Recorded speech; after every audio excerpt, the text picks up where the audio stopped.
Welcome to the Bradford Literature Festival. It's my great pleasure to introduce this event, which is part of the Emerald Debate Series, sponsored by the Emerald Foundation. In this event, we are going to be talking about how over the past 12 months, Britain has been navigating an increasingly toxic Brexit debate. And we have had some particularly challenging times recently with the COVID-19 pandemic, which has upended society, economy, and the political agenda. And it is really highlighting the fundamental inequalities between London and the Northern region.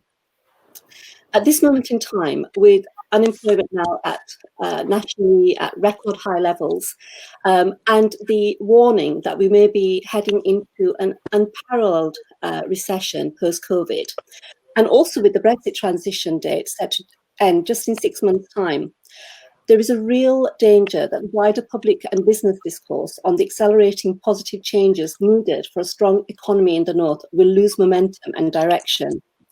We are being joined by an expert panel today who will talk about how in these uncertain and challenging times we move ahead and ensure that the North can actually retain and increase the power that it needs. It's my absolute pleasure today to be joined by Dr. Stephen McCabe, who has worked with organisations in both the public and private sector in understanding how people are crucial when it comes to long-term development, innovation and creativity. Steve is also a senior fellow of the university's Centre for Brexit Studies and regularly provides blogs and think pieces for the centre. He has lectured at Birmingham City University since 1987, and his forthcoming book, English Regions After Brexit, will be published by Bite Size. I'm also joined by Henry Morrison. Henry was appointed the first permanent director of the Northern Powerhouse Partnership, which was established by business and civic leaders across the North to drive the economy, and is chaired by George Osborne. During the last decade, he has held senior public policy roles in both the public and private sectors across the North of England. Having worked in the Cabinet, served as a Cabinet Member for Quality of Life at Newcastle City Council and led on key issues including transport planning and environment. His most recent role was actually at Yorkshire Building Society, where he focused on issues such as devolution in Yorkshire, housing and transport. We are also joined this morning by Nikki Chance-Thompson, who is a trustee and CEO of the Peace Hall Trust, based in Halifax. Nikki led her team to deliver a very successful opening in August 2016 of the Peace Hall, which attracted over 23,000 visitors. And since opening, the Trust has achieved a record-breaking 5 million visitors and has hosted the Antiques Roadshow and been visited by His Royal Highness the Prince of Wales. The Peace Hall has also won a number of prestigious awards. But prior to this, Nikki worked in communications and music for over 24 years and is also the former mayoress of Calderdale, has been included on the Northern Power Women list and named Yorkshire Businesswoman of the Year. So it's a real great pleasure to be joined by all of you with your very, very impressive accolades for the North. Could we perhaps start the session, Henry, with yourself? We've just listened to Simon Clarke, who is the Minister of State for the Regional North and Local Government. And I wondered if we could get your response on the government's current stance on the Northern Powerhouse. So I mean, from the Prime Minister's speech last week, the Chancellor's speech to come this week, it's really clear that levelling up is going to be a key part of the government's narrative around the recovery. I think the challenge, of course, is how credible communities and businesses feel that is, because what you need is for people who live here and work here to also buy into that. Otherwise, you won't make those changes happen. And I think that the detail is still to come. So you've got a lot of positive energy, and certainly Simon is someone who is certainly a resolute supporter of the Northern Powerhouse, as well as the Chancellor, who will be speaking this week. And I think what they will deliver is potentially a significant change in the way that the government does business that will enable a degree of rebalancing to occur. The key question is how far is the government prepared to go? Because if you want to increase productivity, that's going to take a huge change in skills in housing, not just in transport, so the other areas or really closely associated with the original Northern Powerhouse agenda. And obviously Simon is particularly an advocate for devolution and decentralisation, and that's as important as money, actually, because if you give powers over existing funding to local communities and to businesses, then that can have a really positive impact, particularly at a time when there isn't unlimited resources to spend. So you do absolutely need initially more spending in response to the crisis, but in the longer term, you want to permanently shift power out of Whitehall. And I think those kind of analogous moves around an initial stimulus that's led by the regions, but also permanent shift in power and responsibility, not just for the economy, but for closing our societal divides, because actually inequality and regional inequality is driven by economic reality, then that to me sounds compelling.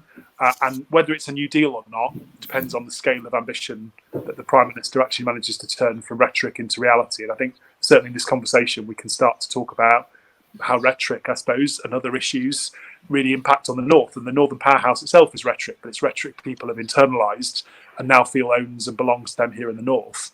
Whether levelling up or the New Deal gets to that same point of actually being owned by the people they're about, I think is just still to be seen, really. So you're talking about rhetoric, and this event is part of the Bradford Literature Festival. So can I just start by asking all of you what this word North actually means to you personally before we actually start talking about about governmental issues and where we need to head as a region. But for you personally, what does the North mean? How do you define it? What is the personal resonance that word has? Nikki, could I start with you? Yes, well, as you can probably tell from my accent, I'm not from the North. I'm an interloper of some 15 years. So I'm saying this as an observer and someone who has lived here for 15 years. But the North, to me, is probably in some ways an unhelpful term, a bit like the South is. The North is a series of communities who are all very different. Yorkshire in particular is one of the largest counties. We have the Northeast, we have the Northwest, and they are all very, very different. So sometimes casting the North I've seen as caused great offence to those communities because there's a real sense of individual pride in the areas and towns and cultures that people live within. But for me, the North has just got tremendous opportunity, untapped opportunity. And my esteemed chairman, Roger Marsh, always says that the North is part of the solution to the UK. It's not a problem. And I think it's been seen as a problem, things that have happened around industry for a long time. Maybe it's been seen as a very big elephant that nobody's wanted to partake in. But I think that now attitudes have changed. I think that the work that the Northern Powerhouse have done, the LEPs, MP11, and the Yorkshire Post have done to champion the North have been tremendous. And I have seen a seismic shift in attitude from government, over central government, certainly in the last few years. And I'm actually very excited about the opportunity. And Roger's very good at quotes, and he found an absolute gem of one yesterday where he said, Abraham Lincoln had said that the best way to predict the future is to create it. And I think we have a tremendous opportunity to recast and recalibrate the North and celebrate its differences, but also a very happy union. We are, after all, one nation. And I'm personally delighted from the rhetoric that I'm hearing. As Henry says, we need to see what that actually means and what we're actually going to get, because I think the proof of the pudding will be in the eating of it. But I'm actually tremendously excited for the North. And with moves of Channel 4 moving into Leeds, we've got great cultural drivers, yourself, Simon, the Bradford Literature Festival, that's known worldwide. We have the Peace Hall, of course, and many other brilliant, iconic cultural heritage destinations. We have a tremendous landscape. But the thing for me that defines the North are the people. And the grit and determination, so much invention, so much production came from the North originally. Why can't we be back there again? We're cast in a different way that meets 2020. But that spirit of invention, that spirit of adventure is still here. People just need the opportunity to unlock it and go for it. And I'm encouraged that we actually have a Chancellor again from the north. We obviously had George Osborne, who had a Cheshire seat. We have Rishi, who has the Richmond seat. And I saw the other day that he went up to Richmond and was very excited about Northern recovery. You know, we've got some great champions now. And I think it's about how we now convert those promises for people into reality. So I remain realistically optimistic. I think the recession, I think that Andy Haldane, the chief economist of the Bank of England, said yesterday, we're in a V-shaped recovery, you know, this uptick that the Prime Minister and Rishi Sunak have been referring to. So we have every reason to be optimistic. I think that for most people, though, particularly if we're going to bridge this gap between the have and the have-nots, or the inequalities that we've been looking at, I think that's about how we realise real economic and skills opportunities for them. So the North, for me, in summary, is its people, its landscape, and the tremendous opportunity that we have right now to recast its future, which should be bright. That's amazing, actually, and especially I think for me that definition around culture and people. Stephen, in terms of your definition of the North, because obviously you talk about the regions and in the inequalities and how we might actually take some power back. But where does when you actually look at the North, how do you define it? What are you looking at? What are the key characteristics? It's going to sound like I'm putting a plug in here, but I actually wrote another book last year, Bordering on Confusion. It was actually about Northern Ireland. And of course, if I can just for a moment think about that, the North there is a very loaded term. And of course, it's a separate state with all that sort of came from it. And of course, as we know about Northern Ireland and all the sort of the recent history, where you have apparent injustice and sort of different communities who I know are very suspicious of one another, you get all the sort of the attendant problems. Now, of course, just to say, I'm from the Midlands. I was actually sort of born, not in Birmingham, I should add. People are very proud of being Brumbies. I wasn't born in Birmingham. I was actually born very close by. But nonetheless, I spent the majority of my life here, apart from going to university in Manchester. So I know a bit about that. And actually, if I can just draw upon that experience, I remember going to Manchester in '81. It was quite a grim place, I have to say. An exciting place. And there was lots of wonderful places we used to sort of go to, probably fire hazards.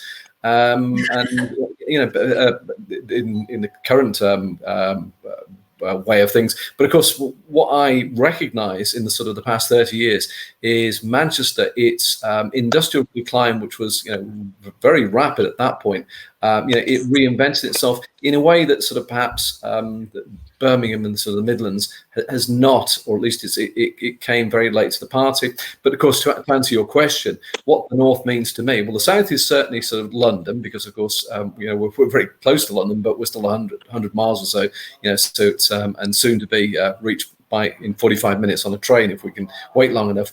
The North, I would say, Yorkshire. That seems North to me.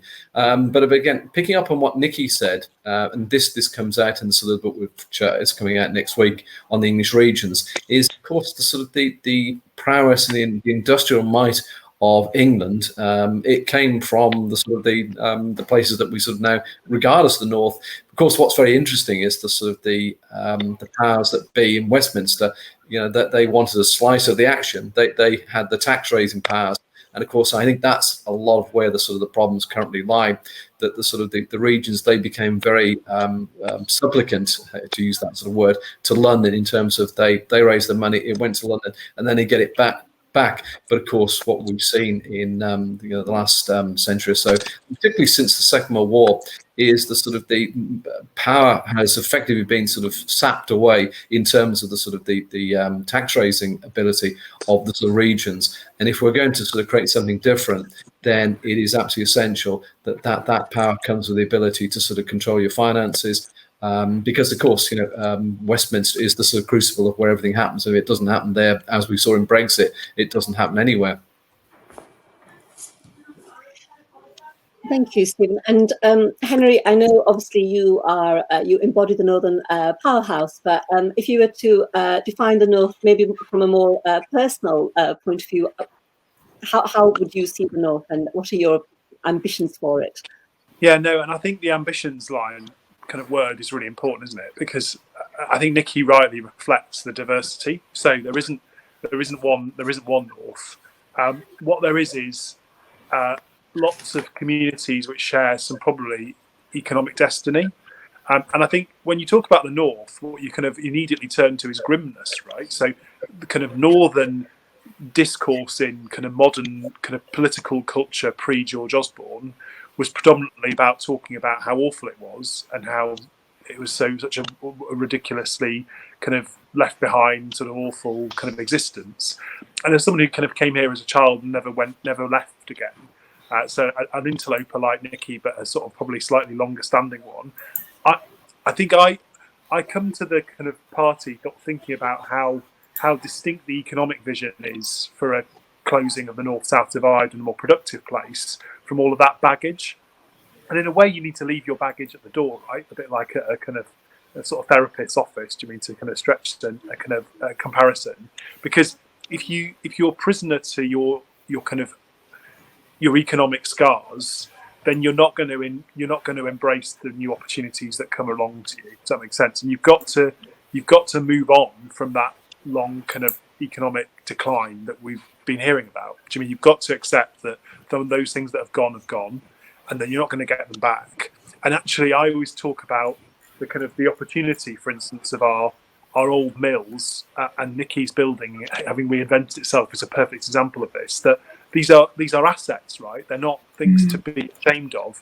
We need to make something of the things we've been left by our forefathers and foremothers, but not be a prisoner to the economic model that they had, and embrace something better for our kids. And I think the reality is the North is not going to change markedly overnight.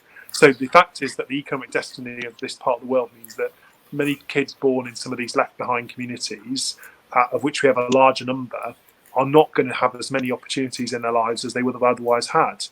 You've got to do something about that, though, relatively quickly, because although you can't fix everything for the kind of the ex minor industrial worker who's now going to retire, you can't make their life different overnight. I wish we could, but there's things that have happened you can't undo. But for those kids born today, for those who are currently in school, which is why we've obsessed with catching up during the crisis and what we do around education, because if you don't fix those things now, you haven't got a long time to do that. Because I mean, we're talking about closing the North-South divide, making a huge change in the North in the next 20 years. Now, that actually is in economic policy terms tomorrow, right? You want to make a marked difference in economic productivity between regions of the UK that's a permanent change, then doing that in 20 years is a really difficult ask to close what are essentially kind of decades worth of kind of economic kind of misery. And I think I tend to focus on the economic project and what that means for society rather than what unites us kind of historically. Because actually, if the North is just about whinging about the things that have been done to us or done around us, then that may all be true. And I think most of it is true, but it doesn't actually help those kids growing up in some of those communities. And I don't think we have enough time, energy, or kind of opportunity to waste this moment. We've got to make this moment mean something. And I think the recovery is the point of the economic reset, right? So we're going to have to change the UK's economic model one way or another. That we absolutely have to do this now, because if we don't level up the UK, and that includes our good brothers and sisters in the Midlands, where many of the kind of the schools in the West Midlands, right, the kids that go to those, the kind of very disadvantaged, long-term disadvantaged kids, no different in parts of Birmingham than in parts of our towns in County Durham or in cities like Manchester or Leeds. So we've got to do this now. And the government often confuses the North and Midlands because it kind of sort of the places where they've now got MPs, it's kind of, they've not been to a lot of them before, so it's hard sometimes to tell them apart. But those like Simon, who we've had here this morning, do know the difference. And the economics of the North are particular because the cities in the M62 belt are close enough together that they could make a virtual city that would be globally significant economically. And that's what's particular about why the North isn't the Northern Powerhouse, and the Northern Powerhouse isn't the North. Because whether the North becomes a real Northern Powerhouse is to be determined, right? That depends on businesses and the government getting their act together. If we don't do that, it'll never happen. It'll be a dream that was never realised. And so you have to distinguish between the place we live in now, the North, and the economic dream, because the reality is it takes choices and action to make the dream happen. It's not going to happen any other way. Nikki, I could see you nodding to some of the things that Henry was saying. Is there anything you would like to add? Yes, I mean, I was just really agreeing, because I think that, as Henry says, I think we kind of need to stop London bashing. You know, this is about working together. I'm sure there's a lot of angst and anger, and I have seen the disparity between expenditure on projects in the south versus expenditure in the north. But I find the kind of this and that argument very unhelpful. We were divided on Brexit as a nation. It became very toxic. We've now had this dreadful pandemic, and I think we've got to find ways of working with each other and encouraging government to see the potential of taxpayer investment in the north, because it will pay off. And you know, if you continually attack someone, it doesn't make it a very enticing partnership opportunity to work with you. And that's why I've been really encouraged by the rhetoric, if you like, that's happened in the last couple of years, which has been more positive engagement with government, demonstrating opportunity, and turning some of Whitehall and central government into ambassadors for the north, I think, has been key. And we obviously had Jake Berry, we now have Simon, we've got Grant Shapps. You know, for the first time, we have a government who have said in rhetoric they are committed to powering up and levelling up the north. But that will need to really be demonstrated in our economic destiny, and devolution is key. I think that West Yorkshire is going to need a mayor. You know, I think the work that Andy and Dan and others have done has been tremendous in terms of continually waving the flag for the north. I think that that's important. I think it's missing in West Yorkshire at the moment. And I think you need ambassadors, but you also need the pull through. So what are the specific things that we're going to do, that we're going to invest in, and what could that economic return look like for a generation? And as Henry says, it may not be the coal mining generation who are about to retire, but what are we doing for their children and grandchildren and great-grandchildren to ensure that their futures are brighter than perhaps they were before? And I think for me, it's about talking up, not talking down the north. And, you know, we've got a great cultural scene here, great musicians. There's just so much going on now, which is making it a much more attractive place, not only to visit, but to live in and stay in. And I think it's about how we sell those points to people, which will mean that our children and grandchildren choose to get a job in the media in Leeds, not in London, because that was the only place, you know, you could really go and build a career in media. So we've got to create opportunity. But with those opportunities, there need to be real jobs, real access into those jobs, and a real commitment to ensure that those jobs exist. Otherwise, it's just a pipe dream. And that will be far more depressing than talking about it and it not happening. We need to ensure that there are some really crunchy projects, economic projects that are happening, different economic models to realise those dreams. So I have seen a seismic shift in attitude, and that is important. We have to get the conditions for success there. But as Henry says, businesses and government then have to make it work. There has to be the completer finisher. Henry, in terms of the time that you have been running the partnership, what would you say the achievements have been? And obviously there are so many challenges. What are the key challenges for you in actually ensuring that these economic projects can actually be delivered and there can be this levelling up that is so much part of the rhetoric? So I think the reality rhetoric point, I think, is such a central conversation, because it speaks to credibility and people's willingness to buy into this stuff. I think that when we started to get real progress on projects on the ground, when people saw their metro mayors being elected, and in other places other than West Yorkshire, as Nikki's alluded to, people started to see action. So I think the key point is it's not just about government doing stuff. You've got to empower actors other than the government to play a role. And that's where creating metro mayors has been so powerful, as Nikki alludes, and the kind of West Yorkshire example of not having had one. It always does provide a good case study example that has definitely slowed down some of the positive things that political leaders would like to have done in Yorkshire. And the delays in South Yorkshire, they've now got over those, have been a real pain. Whereas if you look at the Tees Valley, which is a Conservative example, but also Liverpool City region, a Labour example, both those places had very little heritage of delivering things at the sort of city regional level. It wasn't like Greater Manchester that had been doing this for 20 years. And actually, in their different ways, they've made incredible progress.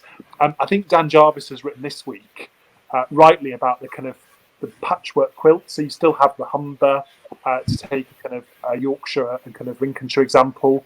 You have Lancashire, Cumbria, places where devolution hasn't arrived yet.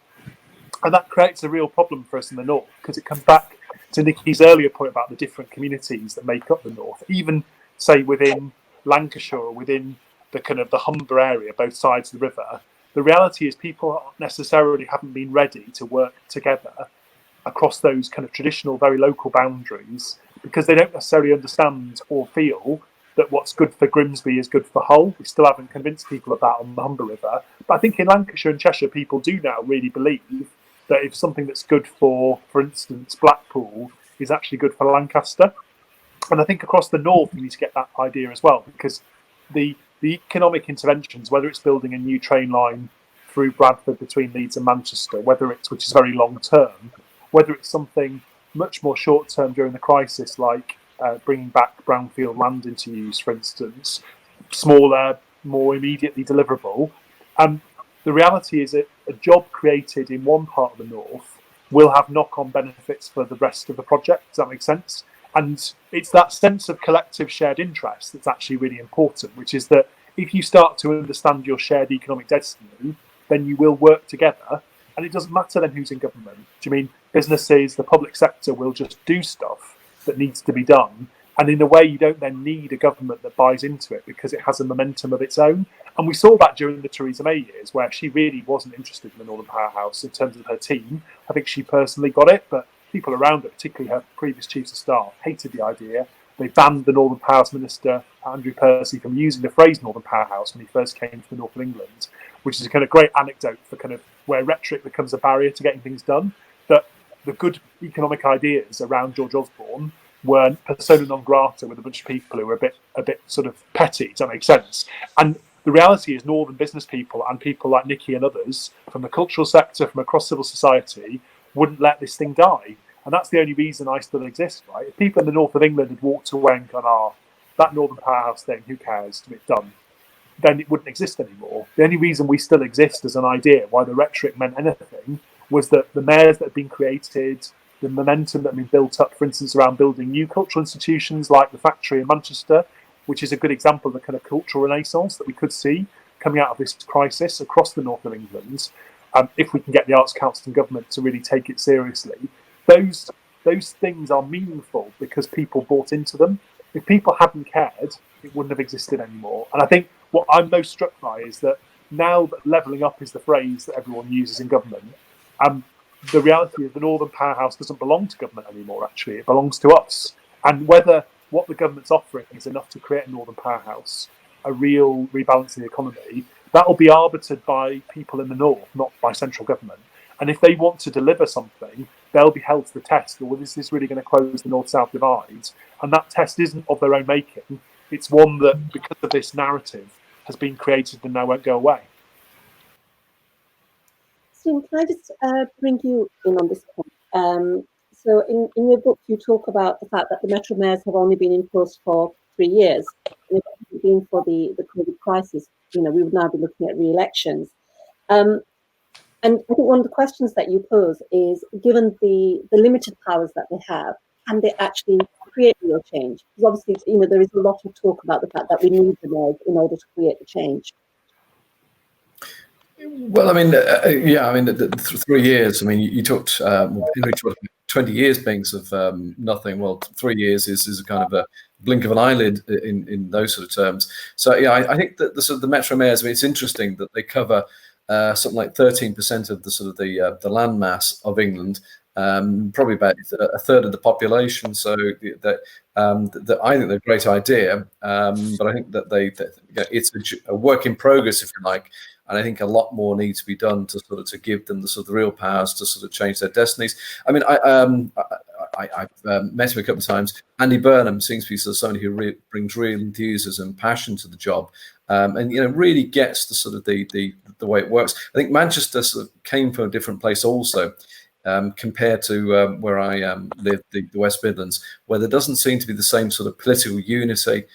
People in sort of Manchester to realise that you can only achieve things by sort of working together. And if I may say so, I'm a real fan of the sort of the federalist model of Germany, and indeed there was a sort of German minister being interviewed on Radio 4 earlier on, talking about how what they've achieved, particularly in the current pandemic, is through sort of the regions and the sort of the landers working to sort of do what is best for the sort of people in terms of sort of dealing with the sort of the crisis. But of course, as we know, that didn't come about by accident. That's a long and very difficult constitutional sort of change that came about in Germany. I think that what we do need in this country is indeed a sort of new constitution which creates the sort of that greater emphasis upon the sort of the regions. My only concern, if I may say so, is that sort of that what I don't like is the sort of we're better than somewhere else. It's the sort of the dog eat dog mentality. We rise or fall as a sort of nation by sticking together, and that's the most important thing. And again, for the very foreseeable future, Westminster will still be the sort of the place where all this happens. How that sort of that shift occurs, excuse me, particularly for politicians who always have necessarily very short time frames in these things. And again, without being critical, what Boris Johnson is up to at the moment is trying to achieve something that he'll be able to sort of show to the disadvantaged communities, of which Dudley, where he was last week, was one. That these people felt left behind, and that hence the fact that sort of they voted for Brexit because they got no sort of benefit out of all of this. So, given the conversation about Brexit and the people being left behind, and obviously, Brexit came about, as you said, with people feeling they were going to be left behind. We're now moving to this situation where we have Brexit, we are going to have the effects of COVID.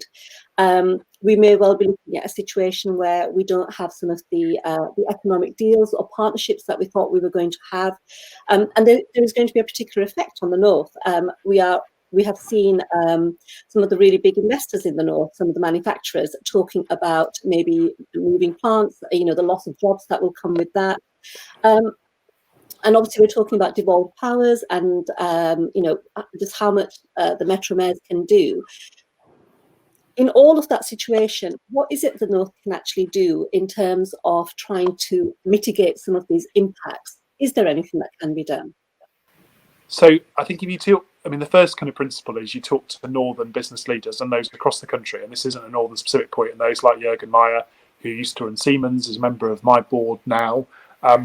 He would be very clear, and in fact, I think him and another 110 business leaders wrote to the FT last week, saying very clearly that you need a good trade deal, right? So in the current context, you have to get a decent trade deal with the EU, and whether you were a Brexiteer or a Remainer doesn't really matter now. You need that presupposed good trading environment to avoid the UK being a less attractive destination at a time when lots of businesses are reassessing where they're going to put their global production capability, for instance, or they're going to put any future global investment, because every business is reevaluating.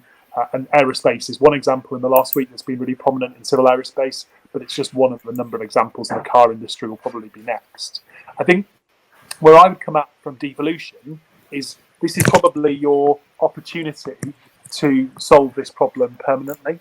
So if you want to give city regions and places more powers to be able to do things differently, then you need to let them invest. So at the moment, the government is offering $5 billion initially as a stimulus. Well, if you just let the Northern mayors use their local investment powers and gave them more freedoms, that would unlock another $5 billion, a capability for local investment.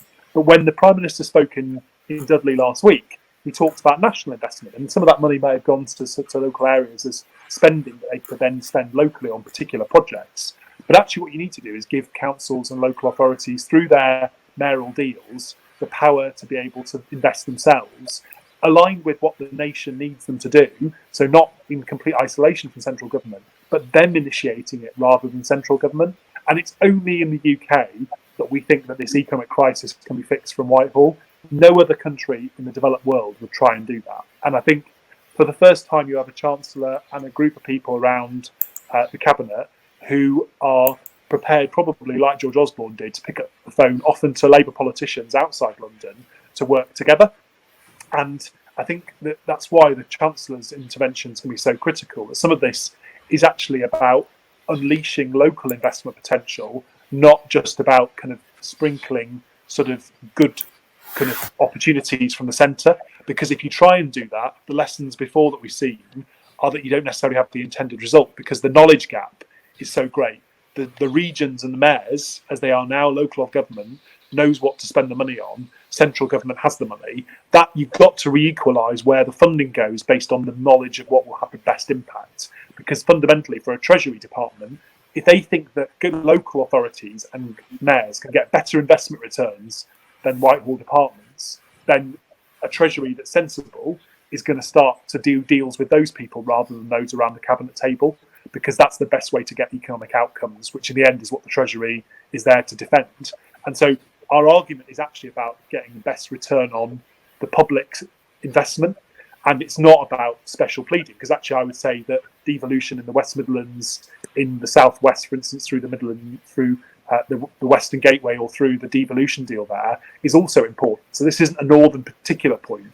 It's about the type of state we have and how it allocates resources. And very principally, this isn't just about government for its own sake. It's that actually this might be more efficient and more effective, and also deal with the fact that a centralised system is part of the problem, that it's not just that people feel economically left behind, they feel the structures of power don't respond to their needs, and that's one of the reasons why people feel alienated, not just their economic condition. In your book, you say England is one of the world's most centralised democracies. What would your response to him be? I mean, quite clearly that there is what is regarded as a democratic deficit. Fewer than a third on average vote in local elections.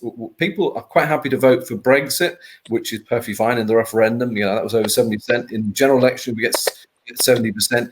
But people, they don't seem to want to sort of be involved in localism. It's one of the things I do address in terms of what I propose as having citizens' juries, which is just a method, if you like, of framing different questions. Whatever we do, we've got to get people to sort of really want to sort of be engaged in the issues that affect them.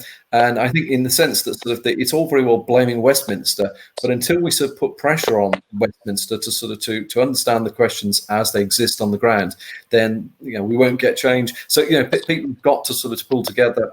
And as has been said earlier on, this is a crisis, but at the risk of sort of being insensitive, and I don't mean to be, we should not waste this moment. This is a time to sort of reset into a very different future, hopefully a much greener future, and one that sort of places the emphasis upon the sort of things that people really value, which of course is our culture and the sort of the fact that this is a sort of wonderful island, and it's not going to be cut off from Europe despite Brexit. We have great potential, but as I say, we've got to do things differently. And Nikki, can I just ask you, in terms of that potential for development, how do you see this at a local level? So Nikki, if I could just bring you in here, we talk about that potential for development. How do you see that playing out at a local level? Do you think there's a danger that the investment could get kept in the cities and the city regions, and that the other towns might get left behind in that levelling up? I think that that's a fear that people that live in towns have. They see a lot of the arteries of money going to the cities rather than the towns. And I know that a number of towns do actually feel left behind, and they look on cities with some bitterness. It's all happening in Leeds. It's all happening in Manchester Central. And I think it's really important to understand that if the city isn't working effectively, the towns won't either.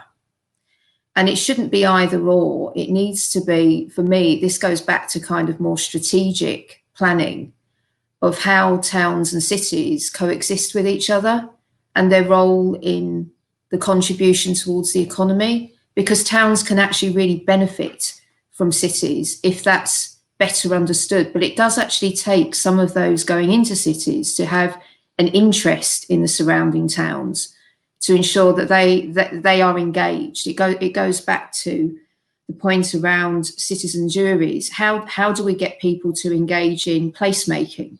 How do we actually get them engaged in their future? And I used to hear a lot when I worked on major projects with government, I used to hear a lot that people were apathetic.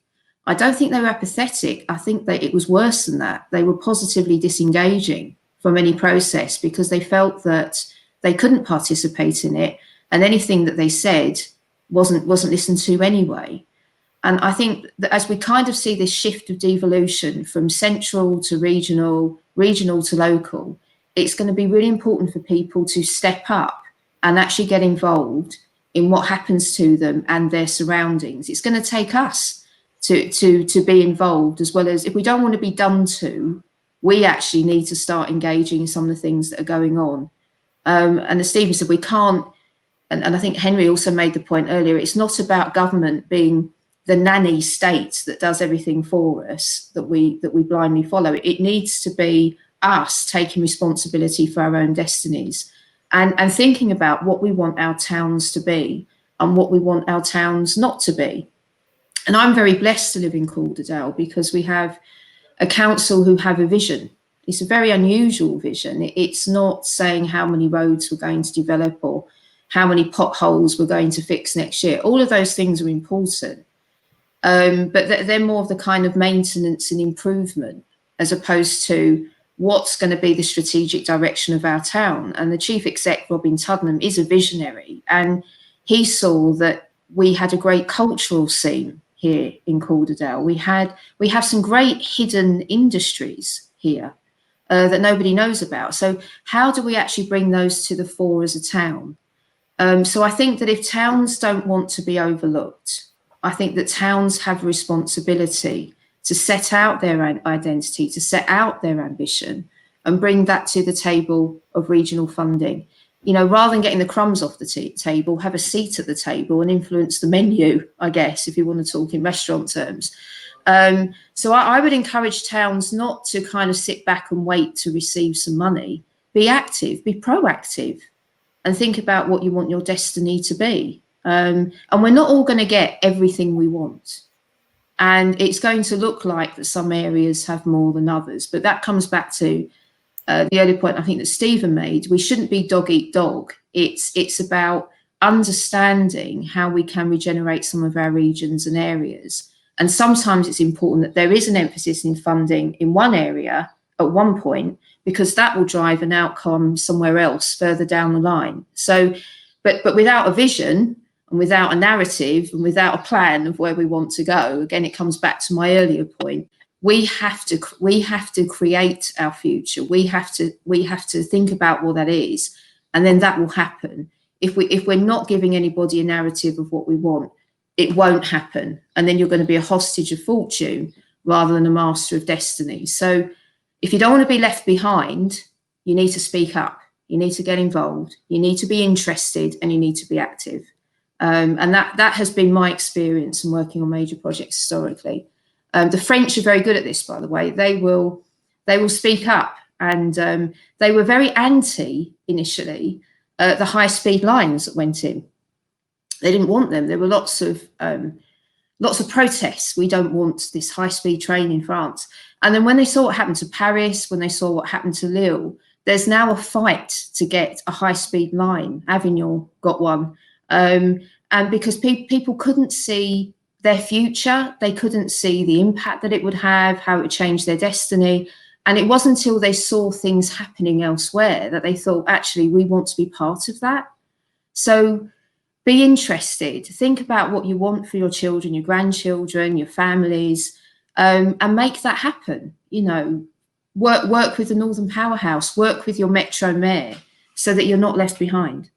No, and I think, and Nikki completely gets it right, which is that you've got to define what it is you want the future to look like, and people need to buy into that. And it isn't about imposing something on them, right? So you can say to people, here's an economic kind of project, but what you choose to do with that and where you point it is really important, and that has to be determined through discussion and debate. And that's the role of a proper conversation that I think if people believe it's going to lead to something they're really engaged in, and they have to believe it's going to have some outcomes at the end of it.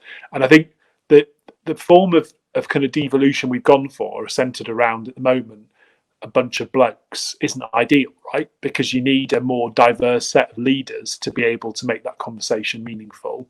And I think I'd be very surprised if devolution in West Yorkshire doesn't lead to the first kind of woman Metro Mayor, because I think that diversity of voices at that leadership level is also really important. In the same way the cultural sector has gone on a long journey to change, it's still got a long way to go to change its leadership, to make it more responsive and practically like its audience and its future audience. So this space is going to have to go in that direction too, because I think that the kind of mechanism of going to kind of be able to go to somebody who has the power to do something about it is really important, because the reality of decentralizing power is that then it has to be much more open and accountable to the people who are benefiting from its kind of efforts.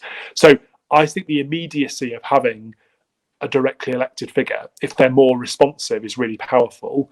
And I think the reality is that people in Greater Manchester tweet Andy Burnham when the trains don't work, but he doesn't yet control them, right? But they think he does.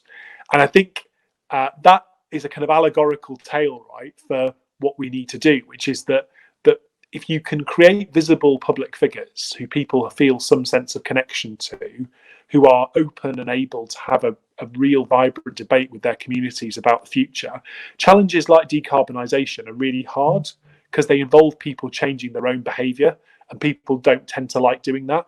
You've got to involve them in those big decisions, and you can't impose that on people. And I think that the kind of mega projects like building a new line through Bradford are really exciting. But in a way, most of the kind of day-to-day of what we're talking about in terms of raising productivity is improving the skills provision, improving schools, supporting our cultural institutions. There's a lot of kind of bits that go into making a more productive north of England. And all of those individual bits have people who are bought into those individual initiatives and visions. Does that make sense? But that collective whole, that you do all those things together, you move the dial on devolution, you move the dial on skills and education, you move the dial on connectivity, then you get your economic prize. And that's what Treasury and a Chancellor is buying into, because they're getting more tax revenues in 25, 30 years' time to pay for it all and pay back the costs of the borrowing to do it. But actually, the individual people who say, actually, I want to do X or Y to improve my place, to work across traditional boundaries, to do something different, to innovate, those people, those conversations are what makes that happen. And if people have got the framework of a sense that things are going to change and improve, I think they're much more willing to be part of those local efforts, if that makes sense. And I sense that the recovery is going to have to be a much more bottom-up experience than traditional policy making, because in reality, the idea that central government has all the answers to these problems is for the birds. What central government has got to do more of is create framework and freedom to do things differently and enable places and communities to respond themselves. And I think Nikki's vision of what that feels like and how that feels to the citizen is a much more exciting proposition than just talking about agglomeration economics and higher productivity. They're actually the same thing. Do you mean high productivity is about better paid jobs, better opportunities for people and for young people in our communities? But you've got to express these ideas in a way that's meaningful. Otherwise, they're alien to people, and the people who will most benefit from them won't realise they're for them. So there's a massive intermediation piece between kind of the economics of redistribution, particularly of opportunity in our society, and pumping opportunity into the north of England, how you do that, the plumbing, and then the reality of how you deliver it on the ground. And we've got to connect those two things, otherwise it won't work. If you could wave a magic wand for the Northern Powerhouse to move it when you want it to be, what would that be? So the magic wand question is decentralization, right?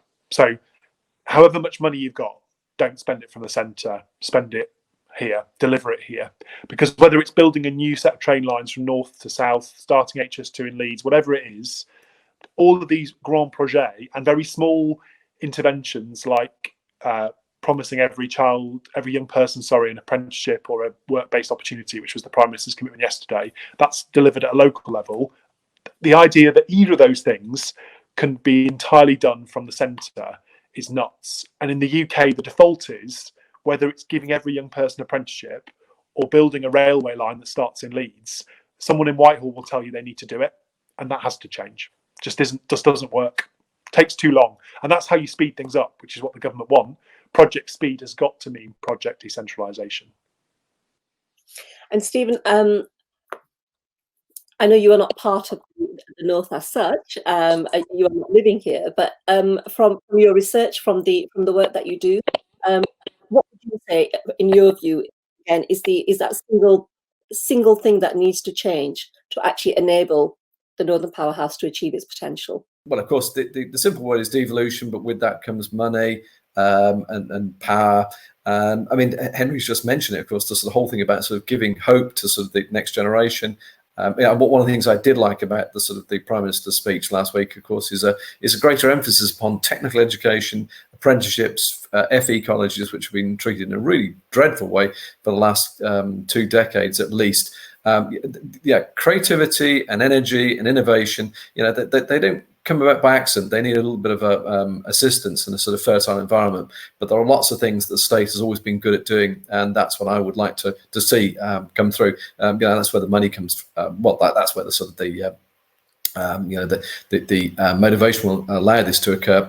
The other thing I would sort of say is that, I mean, HS2, I would sort of have HS3, 4, 5, 6, and I'd be starting them all over the country. I mean, Nikki sort of picked up on this, in France, that's what's happened there. It really does generate sort of regions. Now, of course, that's our very long answer, and it's going to take a lot of money, but hey, we're in a crisis, and the only way out of this crisis is to spend big.